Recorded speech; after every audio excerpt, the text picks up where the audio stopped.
Welcome, beautiful beings. Welcome back to Spiritual Self-Mastery. Today's a very special video. Today's a special reveal. Probably wondering what's going on in Nick's head. What has been going on lately? Well,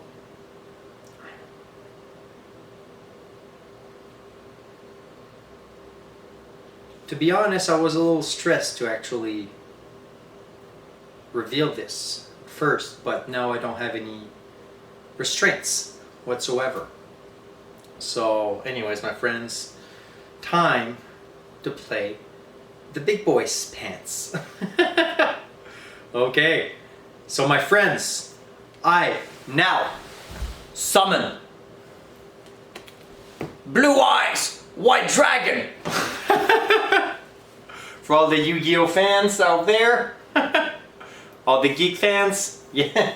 So I reveal my strength card, or I decide to play a Lunar Reversal. Okay, seriously, my friends. Now, that's the real deal. That's the secret. That's what I'm going to be revealing. I've been keeping this for a very long time now. Probably wondering, which card is this, right? Well, I'm revealing for the first time in years, now that I actually can, my ace card. So, let's start.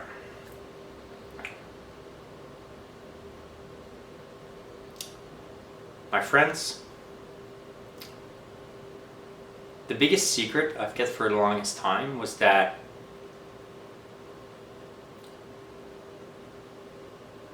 I used to work for the federal government.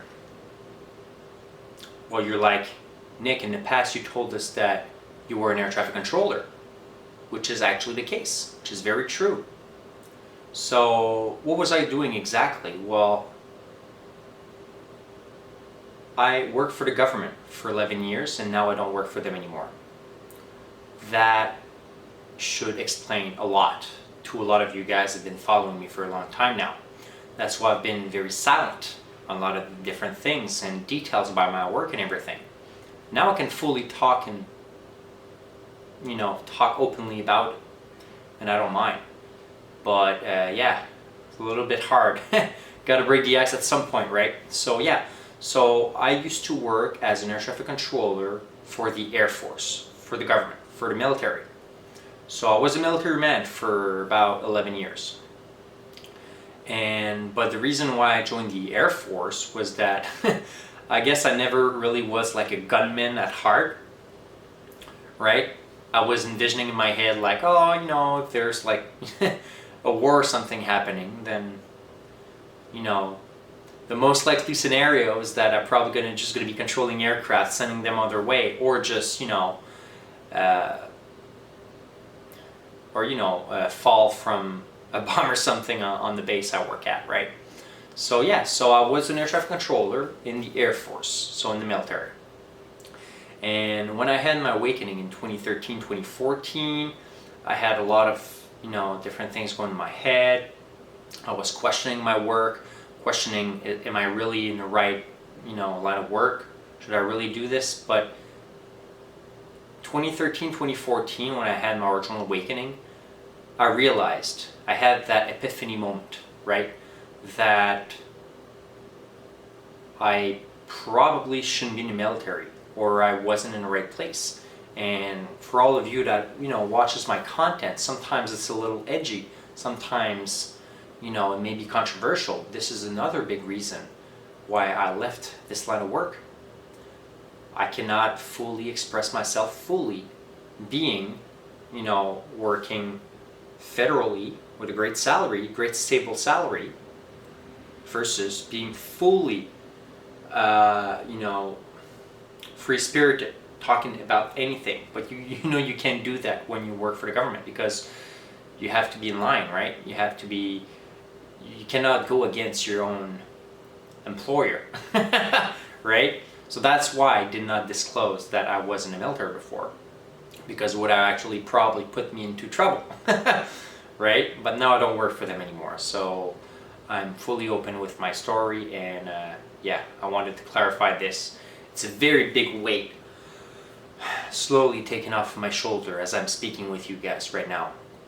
And it was hard to press the record button on this video. Because, yeah, so I wasn't in the right line of work. I've always felt like a humanitarian. I come from a military family.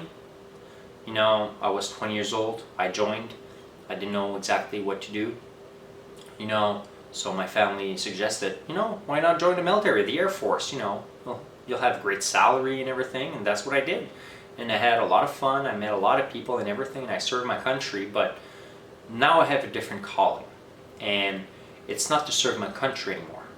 Because I realize all of these are just illusions. They're just labels.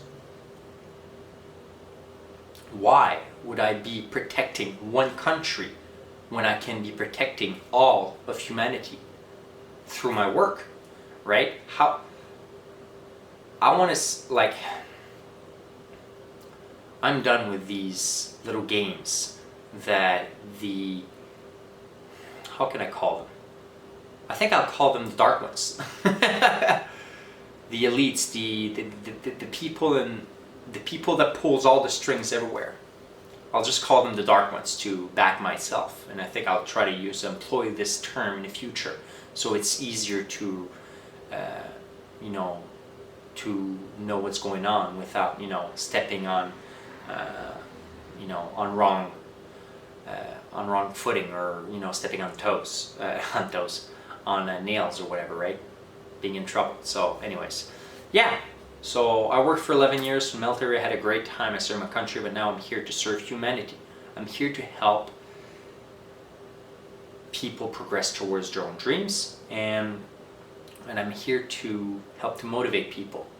So I stayed in the military for many years, even after my own realization that I wasn't in the right place because of the great salary, because of the stable salary and vacation days and stuff like that, right? So, yeah. It is what it is. I hope it's not too much of a shock for you guys, but yeah, it's quite of a big plot twist, right? The guy that goes from military to spirituality. And it even rhymes, right? But yeah, I guess it was meant to happen. I wasn't in the right line of work anymore, and I had to follow my values. And ever since, like, seriously, ever since COVID, a bell ring in my ear. Something that, you know, that I already had in my initial awakening, but then I went back to sleep, was to truly follow your soul's purpose, to, you know, to truly be in liberation, in love, in abundance too, and feeling free. I think that was one of the biggest reasons too. I needed to feel free, to have my own mind, to speak whatever I want to speak without feeling shame of what I'm actually talking about, because it could put me in trouble or whatever, right? So yeah, and the reason why it took so long for my, you know, for my resignation and everything is that in the Canadian military, it's a 6 months notice whenever you wanted to leave the military. So you can't just like leave right away, like a 2 weeks notice, you know what I mean? Unless they physically kick you out because you have done some bad things. But yeah, so that's why I had to keep the two separate, work and work. YouTube and work, right? I had to keep the two separated for a long time. But now I finally concluded my contract. And I'm happy to have served my country, but now I'm here to serve humanity and for the betterment of all. And I don't play these games anymore of like, oh my God, your country is better than mine. Oh no. No, I don't see it that way anymore. We're all humans, and we're all here on the same boat, and we should all strive to love more each other. And war is never an option. That's another big reason why I had to leave my job. Because I couldn't see myself since my awakening, even, like, especially since my awakening. The more and more I worked on myself, the more and more I meditated, the more I worked my own soul's growth, right?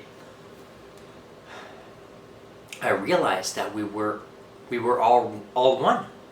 So why would I terminate another life when that other life is actually part of me?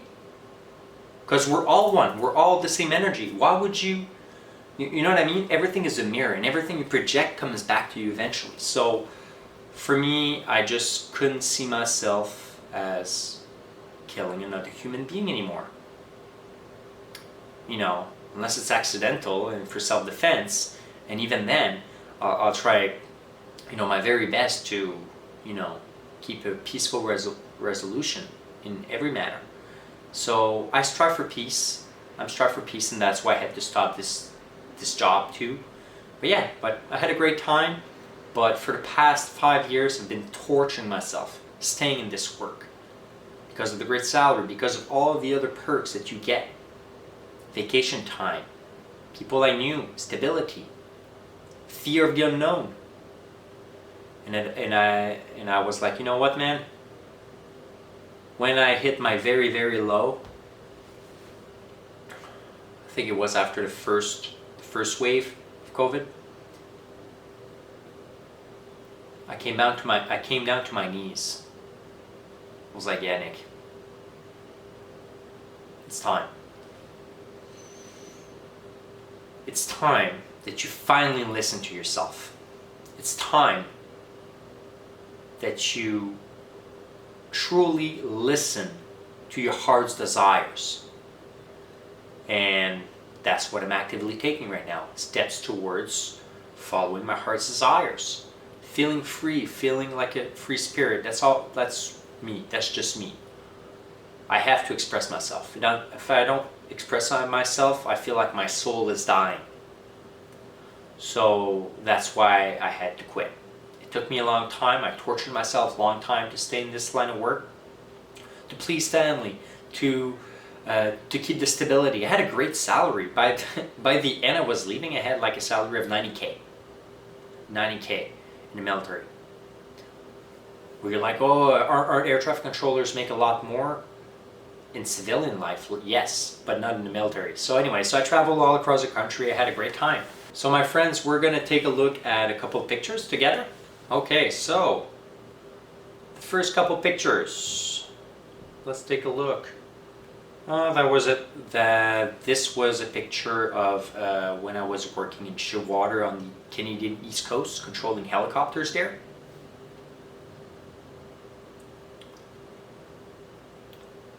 That was a day I was working in it was actually a Friday when I was working in Shearwater. That was interesting. Oh, this picture was my last day at work. Very fun, very happy. You can see on the picture. Oh yeah, that was when I actually wore my mask for the last time at work, because I wasn't working there anymore. Don't have to wear a mask anymore. Gosh, I didn't like wearing that mask. Oh, it was horrible. They were, just to give you an example, okay, they literally took down the they took down the masking requirement for all the people in the building, but since the military was renting a part of the building, and because we fall under military rules, we still had to wear the masks, even though all the other people in the building that weren't military did not have to wear one, because their rules were different. So we were walking in the hallway beside them, us wearing a mask, having to wear one, and they didn't. I don't know, I just felt like a slave. I didn't feel good. I felt like, oh, you have to wear, but you're not, like, like double standard, right? So this was the certificate of appreciation for my time at the school of aerospace control and operations.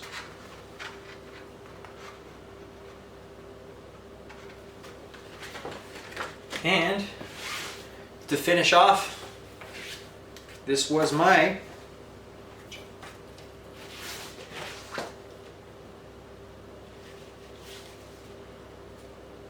to hide the names for privacy purposes, obviously, but yeah, of some bosses. But yeah, so this was the certificate of appreciation, the certification of appreciation in recognition of my 11 years of loyal and devoted service to the aerospace control occupation, the Royal Canadian Air Force and the Canadian Armed Forces. You can see like the, you know, little F-18 jet, the control tower, right? All the air traffic control stuff. So yeah, my friends, so here it is. Here's my ACE card. Finally, it's out. Now I'll let you decide what you take of this. Well, what's your take on this? But what's important is that we have a way forward, and that I follow my values, and that this channel, my story, what I went through, and there's going to be a lot more disclosed, more details disclosed in an eventual interview with you know, my friends at the Make Earth Great Again as well. Probably going to go back on their podcast, you know, for another interview soon for the rest of my story. But yeah, so this is part of my story. I owe this to all of you, to be honest. You know, for all the people that follow me, thank you so much. Thank you so much. Like your love, your appreciation, your support it means a lot. It means a lot, right? And I'm just happy. Thank you. Thank you for being part of the community. Thank you for following me on my own journey of self-discovery and growth. And I hope this was inspirational, my friends. I just hope this was inspirational, because I went through a lot. In my opinion, I went through hell. Any free-spirited person could not really survive very long in that line of work, right? Discipline, not just discipline, force, you know, all the things that makes the military, right? And I'm not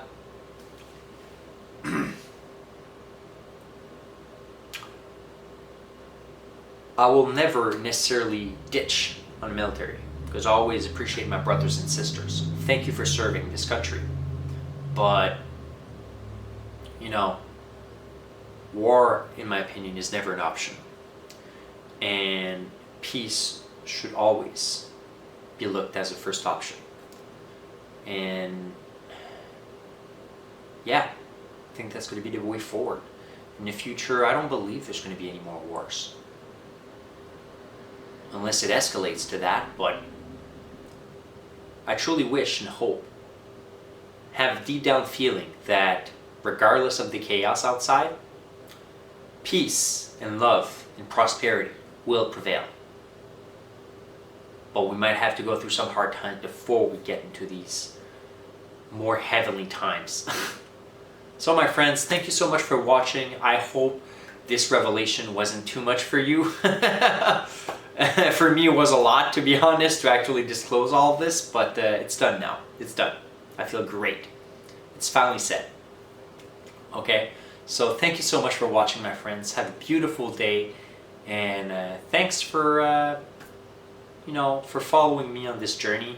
And I hope that my explanation from my past explained a lot of blank holes people may have, questions people may have about my story, and that pretty much explains a lot of it.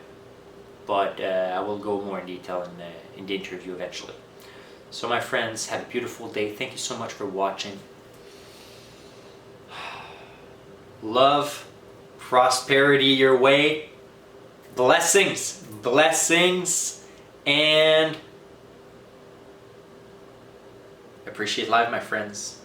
Love is everything, and always love yourself. Listen to that little voice behind your head, behind your head, right? In your head, that's telling you, oh, something's not right. Oh, I don't like really this job. Maybe I should switch. While listening to that voice, okay? That voice is, we haven't listened to that voice that we had, our gut feeling, things like that, for the longest time. It's time to go back to basics, my friends, okay? It's finally time to start to listen to your intuition, listen to your gut feeling. What truly moves you? What truly brings you into full happiness mode? I know you can find that. And maybe we can find it together. Have a great day, my friends, and much love. Namaste.